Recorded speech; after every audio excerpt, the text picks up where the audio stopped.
लोगों को मेरा नमस्कार। जो दर्शक इस वक्त हम लोगों को देख रहे हैं, सुन रहे हैं, उन सब लोगों को मेरा नमस्कार।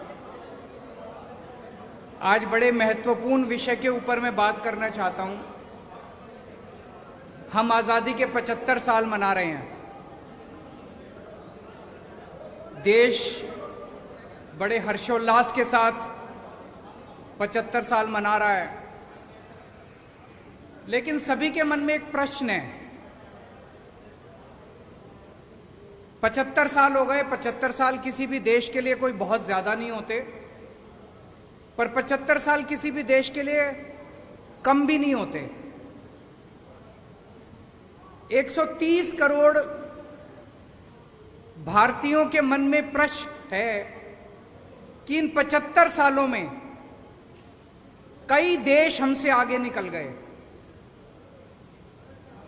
भारत पीछे क्यों रह गया? भारत आज दुनिया का नंबर 1 देश क्यों नहीं है? भारत अमीर देश क्यों नहीं है? भारत की बहुत बड़ी संख्या आज भी गरीब क्यों है? भारत के अंदर अभी भी हर बच्चे को अच्छी शिक्षा क्यों नहीं मिलती है? हमारे में किस चीज की कमी है? भारत के लोग दुनिया के सबसे इंटेलिजेंट लोग हैं। भगवान ने जब पृथ्वी की रचना की और इंसान बनाया, सबसे इंटेलिजेंट लोग भारत में भगवान ने पैदा किए।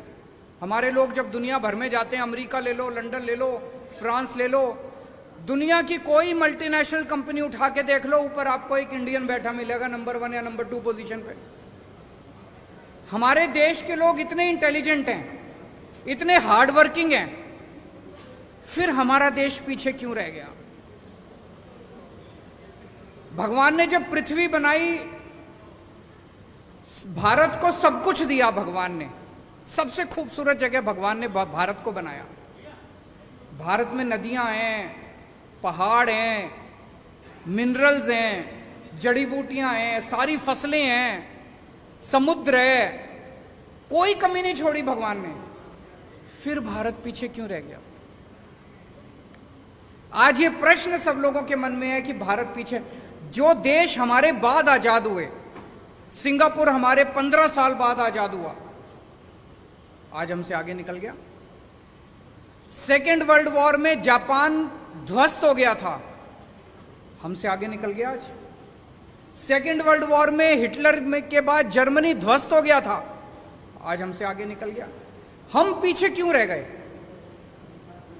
कुछ लोग पूछते हैं, can India lead the world? Why not?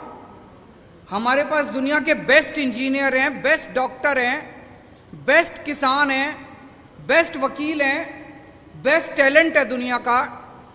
फिर हम आगे क्यों नहीं बढ़ सकते? हमारा सिस्टम खराब है। पिछले 75 साल के अंदर इन पार्टियों और इन नेताओं ने मिलके हमारे देश के अंदर केवल राजनीति की है, गंदी राजनीति की है। इनके भरोसे अगर छोड़ दिया तो अगले 75 साल भी देश को ये आगे नहीं बढ़ने देंगे।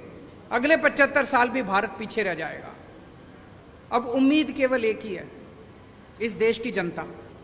अगर 130 करोड़ लोग एक साथ इकट्ठे हो जाएं तो भारत को दुनिया का नंबर 1 देश बनने से कोई नहीं रोक सकता। पूरा देश इकट्ठा हुआ था 1947 में। जब सारा देश इकट्ठा हुआ 1947 में, हमने अंग्रेजों को उठा के बाहर फेंक दिया।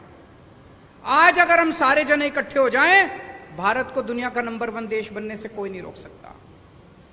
उसी मिशन पे हम लोग निकले हैं। हम लोग देश के कोने कोने में जाएंगे, हर राज्य के अंदर जाएंगे और लोगों को जोड़ने की कोशिश करेंगे। लोगों को जोड़ने की कोशिश करेंगे। अगर 130 करोड़ लोगों को जोड़ने का हमारा मकसद है, इसीलिए मेरी सभी लोगों से अपील है, चाहे आप बीजेपी के हो, चाहे आप कांग्रेस के हो, चाहे आप आम आदमी पार्टी के हो, चाहे आप इस पार्टी के हो, चाहे उस पार्टी के हो, पार्टीबाजी नहीं कर रहे हम लोग। हमारा मकसद है जनता को जोड़ना। जो लोग इस देश को दुनिया का नंबर 1 देश देखना चाहते हैं, आप सब लोग इस मुहिम से जुड़िए। इस मुहिम से जुड़ने के लिए इस नंबर पे मिस्ड कॉल करनी है, 95100100। मैं दोबारा रिपीट कर दूं, 95100100। भारत को दुनिया का नंबर 1 देश बनाने का क्या मतलब है? हमें इस देश के हर बच्चे के लिए अच्छी शिक्षा का इंतजाम करना पड़ेगा। हमें इस देश में हर भारतीय के लिए अच्छे इलाज का इंतजाम करना पड़ेगा। हमें इस देश में हर व्यक्ति के लिए बिजली, पानी, रोजगार का, हर युवा के लिए रोजगार का इंतजाम करना पड़ेगा। भाषण देना बड़ा आसान है, मैं भी भाषण दे सकता हूं, दुनिया का नंबर 1 देश बनाएंगे, लेकिन काम करना बड़ा मुश्किल है, बड़ी मेहनत करनी पड़ेगी। और इन सारी चीजों में सबसे इंपॉर्टेंट एक चीज है, वो है शिक्षा। मुझे लगता है 1947 में हम लोगों से एक गलती हुई थी। जैसे ही देश आजाद हुआ, आजाद भारत को सबसे ज्यादा तवज्जो शिक्षा पे देनी चाहिए थी। 1947 में ही हमें मिशन मोड में, वॉर मोड में, हर गांव के अंदर, हर मोहल्ले के अंदर अच्छे सरकारी स्कूल, फ्री शिक्षा, शानदार शिक्षा का इंतजाम करना चाहिए। लेकिन दुख की बात यह है कि आजादी के वक्त भी नहीं किया, और अब 75 साल के अंदर भी हमने शिक्षा के ऊपर उतनी तवज्जो नहीं दी। लेकिन अब और इंतजार नहीं कर सकता भारत। अब हमें वॉर मोड में पूरे देश के अंदर अच्छी और फ्री शिक्षा का इंतजाम करना है। मैंने आज ही चिट्ठी लिखी है प्रधानमंत्री जी को। प्रधानमंत्री जी ने अभी 5 सितंबर को ऐलान किया कि 14,500 स्कूलों को केंद्र सरकार पूरे देश में अपग्रेड करेगी। बहुत अच्छी बात है, हम बधाई देते हैं उनको। लेकिन देश में 10 लाख, 10.5 लाख सरकारी स्कूल हैं। अगर 14,500 स्कूलों को किया जाएगा तो 100 साल लग जाएंगे सारे सरकारी स्कूलों को ठीक करने में। अब भारत इंतजार नहीं कर सकता। 130 करोड़ लोग बेचैन हो रहे हैं।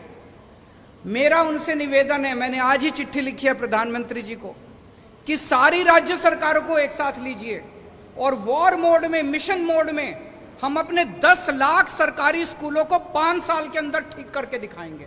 इसका प्लान बनाते हैं। सारे सरकारी स्कूलों को शानदार बनाएंगे। दिल्ली में हमने सरकारी स्कूलों को ठीक किया, पूरे देश के अंदर भी ठीक कर सकते हैं। हम उसके लिए तैयार हैं। जो मदद हमसे चाहिए हम उसको करने के लिए तैयार हैं। दिल्ली में हमने कम पैसे में और बहुत शानदार स्कूल बना दिए।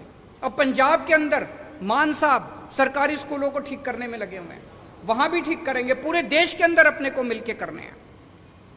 देश में इस टाइम एक गलत ट्रेंड चल रहा है। जैसे हरियाणा के अंदर मौजूदा सरकार ने लगभग 190 सरकारी स्कूल बंद कर दिए।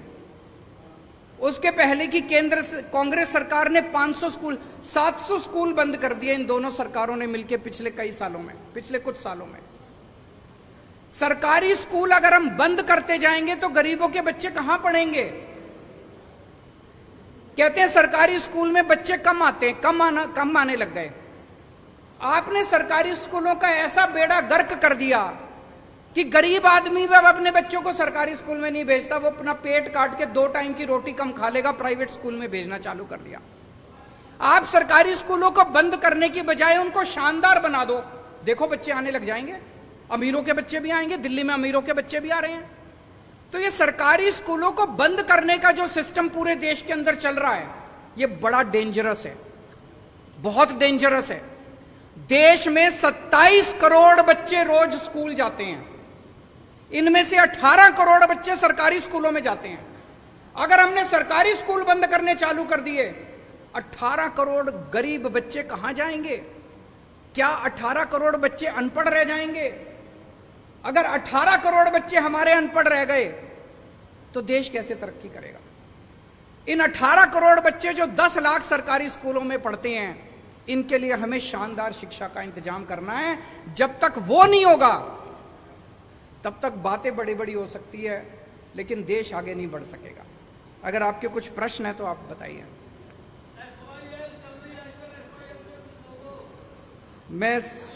मैं जानता था जी आप SYL पे जरूर पूछोगे। मैं पहले दो